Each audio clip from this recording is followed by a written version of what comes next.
നമസ്കാരം, ഞാൻ ശാലിനി. പ്രധാന വാർത്തകൾ. കുമരകത്ത് വാട്ടർ തീം പാർക്ക് സാധ്യമാക്കുമെന്ന് മന്ത്രി വി.എൻ. വാസവൻ. കുമരകം സ്ത്രീ സൗഹാർദ്ദ ടൂറിസം പദ്ധതിക്ക് തുടക്കം. മുണ്ടക്കയം ടി.ആർ. എസ്റ്റേറ്റിൽ വീണ്ടും കാട്ടാനക്കൂട്ടം. കടമാങ്കുളത്ത് എത്തിയത് 15 കാട്ടാനകൾ. എസ്റ്റേറ്റിലൂടെ സഞ്ചരിക്കാൻ പോലും കഴിയുന്നില്ലെന്ന പരാതിയുമായി നാട്ടുകാർ. കിടത്തി ചികിത്സയുള്ള എല്ലാ ആശുപത്രികളിലും 8 മണിക്കൂർ ജോലി നടപ്പാക്കണമെന്ന ആവശ്യം. കോട്ടയത്ത് നഴ്സുമാരുടെ പ്രതിഷേധം. വാർത്തകൾ വിശദമായി. കുമരകം സ്ത്രീ സൗഹാർദ്ദ ടൂറിസം പദ്ധതിക്ക് തുടക്കമായി. മന്ത്രി വി.എൻ. വാസവൻ ഉദ്ഘാടനം നിർവഹിച്ചു.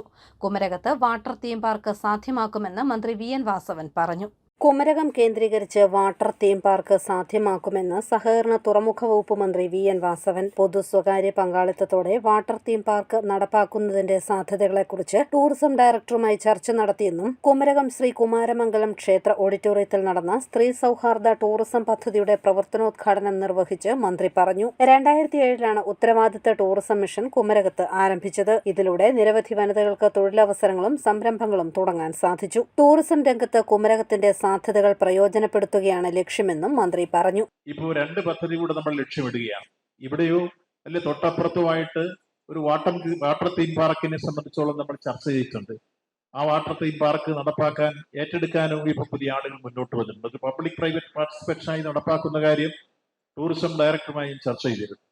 അപ്പോൾ സമീപകാല ഭാവിയിൽ നമ്മുടെ ടൂറിസത്തിന്റെ വിവിധ വികസന സാധ്യതകൾ നമ്മൾ ഒരുക്കിയെടുക്കുമ്പോൾ ആ കൂട്ടത്തിൽ തന്നെ സ്ത്രീ സൗഹാർദ്ദം ലക്ഷ്യമിട്ടുകൊണ്ട് ടൂറിസം മേഖലയുടെ വിപുലീകരണം ഉറപ്പാക്കുമ്പോൾ കൂടുതൽ സ്ത്രീകൾക്ക് ഈ മേഖലയിലേക്ക് സുരക്ഷിതമായി സഞ്ചരിക്കാനും വിനോദത്തിലും വിശ്രമത്തിലും ഏർപ്പെടാനും ഒപ്പം അവർക്ക് പശ്ചാത്തല സൗകര്യം ഒരുക്കിയെടുക്കാനും അതുവഴി നിരവധി തൊഴിലവസരങ്ങൾ ഉണ്ടാക്കാനും എല്ലാം കഴിയുന്ന പുത്തൻ സാധ്യതകൾ ഈ സ്ത്രീ സൗഹാർദ്ദ ടൂറിസം പദ്ധതിയുമായി ബന്ധപ്പെട്ട് വരികയാണ്. കുമരകം ഗ്രാമപഞ്ചായത്ത് പ്രസിഡന്റ് ധന്യ സാബു അധ്യക്ഷയായി. ജില്ലാ പഞ്ചായത്ത് പ്രസിഡന്റ് കെ.വി. ബിന്ദു മുഖ്യ അതിഥിയായി. Gender safety audit guide line ഉദ്ഘാടനം ജില്ലാ കളക്ടർ വി. വിഘ്നേശ്വരി നിർവഹിച്ചു. ഉത്തരവാദിത്ത ടൂറിസം മിഷൻ സംസ്ഥാന കോർഡിനേറ്റർ കെ. രൂപേഷ് കുമാർ മുഖ്യപ്രഭാഷണം നടത്തി.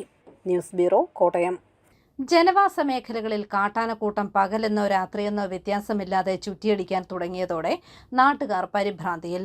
മുണ്ടക്കയം ടി.ആർ. എസ്റ്റേറ്റിലെ കടമാങ്കുളത്താണ് കഴിഞ്ഞ ദിവസം രാത്രി 15 കാട്ടാനകൾ എത്തി നാശനഷ്ടമുണ്ടാക്കിയത്. മുണ്ടക്കയം ടി.ആർ. എസ്റ്റേറ്റിലൂടെയുള്ള രാത്രികാല യാത്ര ദുസ്സഹമായി. കഴിഞ്ഞ ദിവസം രാത്രിയിലാണ് മുണ്ടക്കയം ടി.ആർ.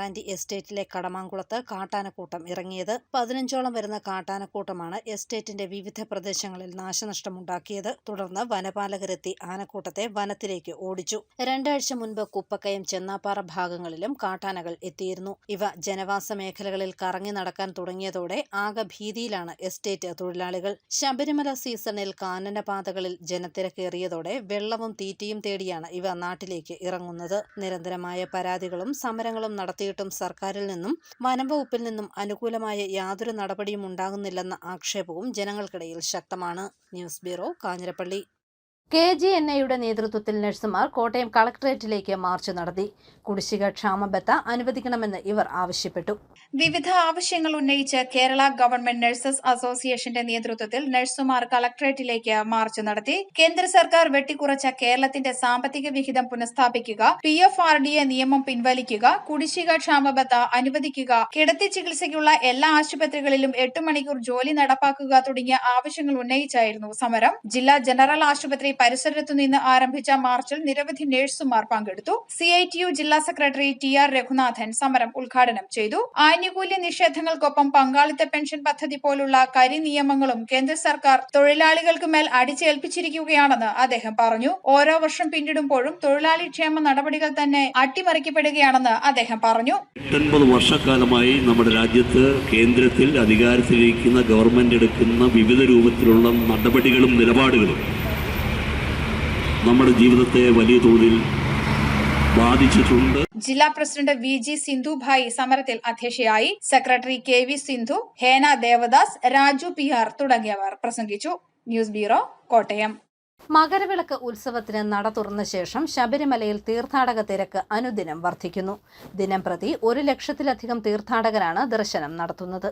മകരവിളക്ക് ഉത്സവത്തിന് നട തുറന്ന ശേഷം ശബരിമലയിൽ തീർത്ഥാടകരുടെ തിരക്കേറി. ദിനംപ്രതി 1,00,000-ലധികം തീർത്ഥാടകരാണ് ക്ഷേത്രത്തിൽ ദർശനം നടത്തുന്നത്. തിരക്ക് വർദ്ധിച്ചതോടെ ശബരിപീഠം, മരക്കൂട്ടം, ശരംകുത്തി, സന്നിധാനം എന്നിവിടങ്ങളിൽ തീർത്ഥാടകരെ നിയന്ത്രിച്ച ശേഷമാണ് കയറ്റിവിടുന്നത്. തിങ്കളാഴ്ച 1,01,789 പേരും ചൊവ്വാഴ്ച 1,03,72 പേരും ബുധനാഴ്ച വൈകിട്ട് 5 മണി വരെ 72,096 പേരും ശബരിമലയിൽ ദർശനം നടത്തി. തിക്കും തിരക്കും ഒഴിവാക്കാൻ ക്യൂ കോംപ്ലക്സുകളിൽ ഉൾപ്പെടെ നിയന്ത്രിച്ചാണ് കടത്തിവിടുന്നത്. ദർശനത്തിന് ശേഷം ശബരിമല തീർത്ഥാടകർക്ക് മലയിറങ്ങാനുള്ള ക്രമീകരണവും പോലീസ് നടത്തിവരുന്നുണ്ട്. ശബരിമലയിലേക്ക് എത്തുന്നവരുടെ എണ്ണം ഈ മാസം 10-ാം തീയതി മുതൽ പരിമിതപ്പെടുത്തിയിട്ടുണ്ട്. 10-ാം തീയതി മുതൽ സ്പോട്ട് ബുക്കിംഗ് സൗകര്യം ഉണ്ടായിരിക്കില്ല. 14-ന് വെർച്വൽ ക്യൂ ബുക്കിംഗ് പരിധി 50,000-ആയി കുറച്ചിട്ടുണ്ട്. മകരവിളക്ക് ദിനമായ 15-ാം തീയതി വെർച്വൽ ക്യൂ ബുക്കിംഗിന് പരിധി 40,000-ആയും കുറച്ചിട്ടുണ്ട്.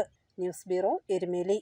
സിവിൽ സപ്ലൈസ് സംഭരിച്ച നെല്ലിന്റെ പണം ലഭിക്കാത്തതിൽ പ്രതിഷേധിച്ച് അപ്പർ കുട്ടനാട് കാർഷിക വികസന സമിതിയുടെ നേതൃത്വത്തിൽ കോട്ടയം സപ്ലൈകോ ഓഫീസിന് മുന്നിൽ ധർണ നടത്തും. ജനുവരി 10-നാണ് പ്രതിഷേധം സംഘടിപ്പിച്ചിരിക്കുന്നത്. കഴിഞ്ഞ വിരിപ്പ് കൃഷിയുടെ നെല്ലെടുത്തതിന്റെ പണമാണ് 5,000-ഓളം കർഷകർക്ക് ഇനിയും ലഭിക്കാനുള്ളത്. കുട്ടനാട് കാർഷിക വികസന സമിതി ഭാരവാഹികളായ Shashankan, Thomas KT, MK Gopi എന്നിവർ വാർത്താസമ്മേളനത്തിൽ പങ്കെടുത്തു. നമ്മുടെ ഭക്ഷ്യസുരക്ഷയുടെ ഏറ്റവും പ്രധാനപ്പെട്ട ആണിക്കല്ലാണ്. അത് സൃഷ്ടിക്കുന്ന, അത് ഉത്പാദിപ്പിച്ച് സമൂഹത്തിന് കൊടുക്കുന്ന കർഷകനെ സംരക്ഷിക്കാതെ നമുക്ക് നവകേരളം എന്ന് പറയാനാവില്ല. നമ്മുടെ കേരളത്തെ നവീകരിക്കണമെങ്കിൽ അതിലേറ്റവും പ്രധാനപ്പെട്ട, ഏറ്റവും ആദ്യമായി നിർവഹിക്കേണ്ട ഒരു കാര്യം കാർഷിക മേഖലയുടെ പുനഃസംഘാടനമാണ്. അത് മാത്രമല്ല, ഈ കാർഷിക മേഖല എന്ന് പറയുന്നത് നമ്മുടെ പരിസ്ഥിതിയുടെ വലിയ ഒരു പങ്ക് വഹിക്കുന്നതാണ്. പാരിസ്ഥിതികമായി കേരളത്തെ നിലനിർത്തുന്നതിൽ നെൽപ്പാടങ്ങളും തണ്ണീർത്തടങ്ങളും വഹിക്കുന്ന പങ്കും വലുതാണ്. കുമരകം കരിയിൽ പൊങ്ങലക്കരി പാലം നിർമ്മാണത്തിന് തുടക്കമായി. സമയബന്ധിതമായി പദ്ധതികൾ പൂർത്തീകരിക്കുകയാണ് ലക്ഷ്യമെന്ന് നിർമ്മാണോദ്ഘാടനം നിർവഹിച്ച മന്ത്രി സജി ചെറിയാൻ പറഞ്ഞു. കുമരകം കരിയിൽ പൊങ്ങലക്കരി പാലത്തിന്റെ നിർമ്മാണ ഉദ്ഘാടനം നടന്നു. പദ്ധതികൾ സമയബന്ധിതമായി പൂർത്തിയാക്കി നാടിന് സമർപ്പിക്കുകയാണ് സർക്കാരിന്റെ ലക്ഷ്യമെന്നും സാങ്കേതിക തടസ്സത്താൽ ഒരു പദ്ധതിയും ഉപേക്ഷിക്കുന്ന സ്ഥിതി ഉണ്ടാകില്ലെന്നും നിർമ്മാണോദ്ഘാടനം നിർവഹിച്ച് ഫിഷറീസ്, സാംസ്കാരിക, യുവജനകാര്യ വകുപ്പ് മന്ത്രി സജി ചെറിയാൻ പറഞ്ഞു. വികസന പ്രവർത്തനങ്ങൾ പ്രഖ്യാപിക്കുക മാത്രമല്ല, കൃത്യമായി നടപ്പാക്കുകയാണ് സർക്കാരിന്റെ ലക്ഷ്യമെന്നും മന്ത്രി പറഞ്ഞു. സമയബന്ധിതമായി പദ്ധതികൾ നടപ്പാക്കുക എന്നതാണ് ഗവൺമെന്റിന്റെ ലക്ഷ്യം. സമയബന്ധിതമായി നടപ്പാക്കാൻ വരുമ്പോൾ ഒട്ടേറെ സാങ്കേതിക തടസ്സങ്ങൾ, പല കാര്യങ്ങളും വരാറുണ്ട്. എന്നാൽ അത്തരം സാങ്കേതിക കാര്യങ്ങളെ കൂട്ടായ ചർച്ചയിലൂടെ പരിഹരിച്ച് നല്ല തരത്തിലുള്ള ഒരു മാറ്റം കേരളത്തിൽ ഇപ്പം നമുക്ക് ഉണ്ടാക്കാൻ പറ്റിയിട്ടുണ്ട്. സഹകരണ, തുറമുഖ വകുപ്പ് മന്ത്രി VN വാസവൻ അധ്യക്ഷത വഹിച്ചു. ജില്ലാ പഞ്ചായത്ത് പ്രസിഡന്റ് KV ബിന്ദു മുഖ്യാതിഥിയായി.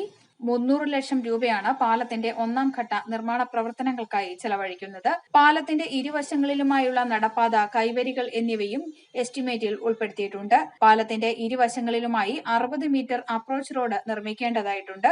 ഇതിനായി 17 മീറ്റർ നീളത്തിൽ അപ്രോച്ച് റോഡിന്റെ നിർമ്മാണം പൂർത്തീകരിക്കും. 2-ാം ഘട്ടത്തിൽ 43 മീറ്റർ നീളത്തിൽ പാലത്തിന്റെ ഇരുവശത്തും അപ്രോച്ച് റോഡ് കൂടി നിർമ്മിച്ച് പാലത്തിന്റെ പ്രവൃത്തികൾ പൂർത്തീകരിക്കുമെന്നും അതിനാവശ്യമായ തുകയും ലഭ്യമാക്കുമെന്നും മന്ത്രി അറിയിച്ചു. News bureau, Kottayam. വാഴൂർ വെട്ടിക്കാട്ട് ശ്രീ ധർമ്മശാസ്ത്ര ക്ഷേത്രത്തിലെ തിരുവുത്സവം ആറാട്ടോടെ ഞായറാഴ്ച സമാപിക്കും. ഉത്സവത്തിന്റെ 5-ാം ദിവസമായ വ്യാഴാഴ്ച രാവിലെ ക്ഷേത്ര ചടങ്ങുകൾക്ക് ശേഷം ഉത്സവബലിയും ദർശനവും നടന്നു. നൂറുകണക്കിന് ഭക്തർ ചടങ്ങുകളിൽ പങ്കാളികളായി. Kottayam public library, Kottayam new wave film സൊസൈറ്റിയുമായി സഹകരിച്ച് നടത്തുന്ന പ്രതിവാര ചലച്ചിത്ര പ്രദർശനവും ചിത്രതാര മിനി തിയേറ്ററിന്റെ ഉദ്ഘാടനവും നടന്നു. ചലച്ചിത്ര സംവിധായകൻ അടൂർ ഗോപാലകൃഷ്ണൻ ഉദ്ഘാടനം ചെയ്തു. ലൈബ്രറി പ്രസിഡന്റ് എബ്രഹാം ഇട്ടിച്ചെറിയ അധ്യക്ഷനായി. വിനോദസഞ്ചാര കേന്ദ്രമായ വാഗമണിലേക്കുള്ള റോഡരികിലെ കാട്ടുചെടികൾ അപകട ഭീഷണി ഉയർത്തുന്നു. ക്രാഷ് ബാരിയർ പോലും കാണാനാവാത്ത വിധമാണ് പലയിടങ്ങളിലും റോഡിലേക്ക് കാട് വളർന്നിറങ്ങിയിരിക്കുന്നത്. കോട്ടയം ജില്ലയിലെ പ്രധാന വിനോദസഞ്ചാര കേന്ദ്രമായ വാഗമണിലേക്കുള്ള റോഡരികിലാണ് കാട്ടുചെടികൾ സുഗമമായ യാത്രയ്ക്ക് തടസ്സം സൃഷ്ടിക്കുന്നത്. ഒപ്പം അപകട ഭീഷണിക്കും ഇത് ഇടയാക്കുന്നു. ഒറ്റയീട്ടിൽ വാഹനം കൊക്കയിലേക്ക് മറിഞ്ഞ് യാത്രക്കാർ മരിച്ചതിനു ശേഷം ഈ റൂട്ടിൽ ക്രാഷ് ബാരിയറുകൾ സ്ഥാപിച്ചിരുന്നു. എന്നാൽ ഇന്ന് ക്രാഷ് ബാരിയർ കാണാനാകാത്ത വിധം റോഡരികിൽ കാട്ടുപള്ളകൾ വളർന്നു. കാട് വളർന്നതോടെ റോഡിന്റെ യഥാർത്ഥ വീതിയും യാത്രക്കാർക്ക് മനസ്സിലാക്കാൻ കഴിയില്ല. ഇത് വാഹനങ്ങൾ സൈഡ് കൊടുക്കുമ്പോൾ അപകടമുണ്ടാകാനുള്ള സാധ്യതയ്ക്ക് വാഹനയാത്രയ്ക്കും ഇടയാകുന്നു. ചില വളവുകളിൽ എതിർദിശയിൽ നിന്ന് വരുന്ന വാഹനങ്ങൾ കാണാനും സാധിക്കില്ല. ആധുനിക നിലവാരത്തിൽ റോഡ് നിർമ്മാണം പൂർത്തിയായതോടെ വാഗമണ്ണിലേക്ക് എത്തുന്ന വിനോദസഞ്ചാരികളുടെ എണ്ണം വർദ്ധിച്ചിരുന്നു. കാട് വെട്ടി തെളിക്കാത്തത് മാലിന്യം തള്ളുന്നതിനും ഇടയാക്കുന്നു. റോഡരിക് ശുചീകരിക്കാൻ പൊതുമരാമത്ത് വകുപ്പും ഗ്രാമപഞ്ചായത്തും ഇടപെടണമെന്ന ആവശ്യം ശക്തമായി. News bureau, Pala. ഈ വർഷത്തെ സ്വാമി സംഗീതം പുരസ്കാരം പ്രശസ്ത സംഗീത സംവിധായകൻ എം ജയചന്ദ്രന് സമ്മാനിക്കുമെന്ന് സംഘാടകർ കോട്ടയത്ത് വാർത്താസമ്മേളനത്തിൽ പറഞ്ഞു. സംഗീത സംവിധായകൻ ആലപ്പി രംഗനാഥിന്റെ 2ാം ചരമവാർഷികം ആചരിക്കുന്ന ജനുവരി 15-ന് ചങ്ങനാശ്ശേരി ഗൗരി മഹൽ ഓഡിറ്റോറിയത്തിൽ വെച്ചാണ് പുരസ്കാരം സമർപ്പിക്കുന്നത്. വൈകുന്നേരം 4 മണിക്ക് മന്ത്രി സജി ചെറിയാൻ പുരസ്കാരം സമ്മാനിക്കുമെന്ന് സംഘാടകർ വാർത്താസമ്മേളനത്തിൽ അറിയിച്ചു. സുബ്രഹ്മണ്യ സ്വാമി ക്ഷേത്രത്തിന് സമീപമുള്ള ഗൗരി മഹൽ ഓഡിറ്റോറിയത്തിൽ വെച്ചാണ് നടക്കുന്നത്. അന്നേ ദിവസം രാവിലെ 9 മണി മുതൽ അദ്ദേഹത്തിന്റെ ഛായാചിത്രത്തിൽ പുഷ്പാർച്ചന നടത്തി അതിനുശേഷം അദ്ദേഹത്തിന്റെ ശിഷ്യന്മാർ അദ്ദേഹത്തിന്റെ ഗാനങ്ങൾ ആലപിക്കുന്നത് പോലെ നൃത്താർച്ചന. ഉച്ചയ്ക്ക് എല്ലാവർക്കും ഭക്ഷണം അറേഞ്ച് ചെയ്തിരിക്കുന്നു. അതിനുശേഷം കലാപരിപാടികൾ തുടരുന്നു.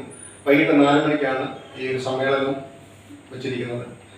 കേരളത്തിന്റെ സാംസ്കാരിക ഫിഷറീസ് വകുപ്പ് മന്ത്രി ബഹുമാനനായ ശ്രീ സജി ചെറിയാനാണ് അതിന്റെ ഉദ്ഘാടനം നിർവഹിക്കുന്നത്. അവാർഡ് വിതരണം ചെയ്തു.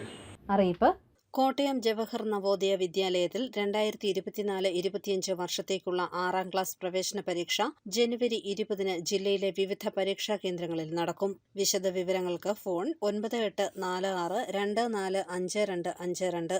സംസ്ഥാന സർക്കാർ എംപ്ലോയ്മെന്റ് വകുപ്പ് നടത്തുന്ന സൗജന്യ ബിരുദതല മത്സര പരീക്ഷാ പരിശീലനത്തിന് രജിസ്റ്റർ ചെയ്യാം. വൊക്കേഷണൽ ഗൈഡൻസ് ശാക്തീകരണ പദ്ധതി പ്രകാരം എംപ്ലോയ്മെന്റ് എക്സ്ചേഞ്ചിൽ പേര് രജിസ്റ്റർ ചെയ്ത കോട്ടയം ജില്ലയിലെ ഉദ്യോഗാർത്ഥികൾക്കായി 30 ദിവസത്തെ പരീക്ഷാ പരിശീലനമാണ് നൽകുക. താൽപര്യമുള്ളവർ ജനുവരി 8-ന് മുൻപായി രജിസ്റ്റർ ചെയ്യണം. കേരള സർക്കാരിന്റെ ഉന്നത വിദ്യാഭ്യാസ വകുപ്പിന് കീഴിലുള്ള അസാപ് കേരളയുടെ പാമ്പാടി കമ്മ്യൂണിറ്റി സ്കിൽ പാർക്കിൽ ജനുവരി 6-ന് ഫാബ്രിക് പെയിന്റിംഗ് പരിശീലനം സംഘടിപ്പിക്കുന്നു. വിവരങ്ങൾക്ക് ഫോൺ 8921636122. പ്രധാന വാർത്തകൾ ഒരിക്കൽ കൂടി. കുമരകത്ത് വാട്ടർ തീം പാർക്ക് സാധ്യമാക്കുമെന്ന് മന്ത്രി VN വാസവൻ. കുമരകം സ്ത്രീ സൗഹാർദ്ദ ടൂറിസം പദ്ധതിക്ക് തുടക്കം. മുണ്ടക്കയം TR&D എസ്റ്റേറ്റിൽ വീണ്ടും കാട്ടാനക്കൂട്ടം. കടമാങ്കുളത്ത് എത്തിയത് 15 കാട്ടാനകൾ. എസ്റ്റേറ്റിലൂടെ സഞ്ചരിക്കാൻ പോലും കഴിയുന്നില്ലെന്ന പരാതിയുമായി നാട്ടുകാർ. കിടത്തി ചികിത്സയുള്ള എല്ലാ ആശുപത്രികളിലും 8 മണിക്കൂർ ജോലി നടപ്പാക്കണമെന്ന ആവശ്യം. കോട്ടയത്ത് നഴ്സുമാരുടെ പ്രതിഷേധം. ഈ ബുള്ളറ്റിൻ പൂർണ്ണമാകുന്നു. നമസ്കാരം.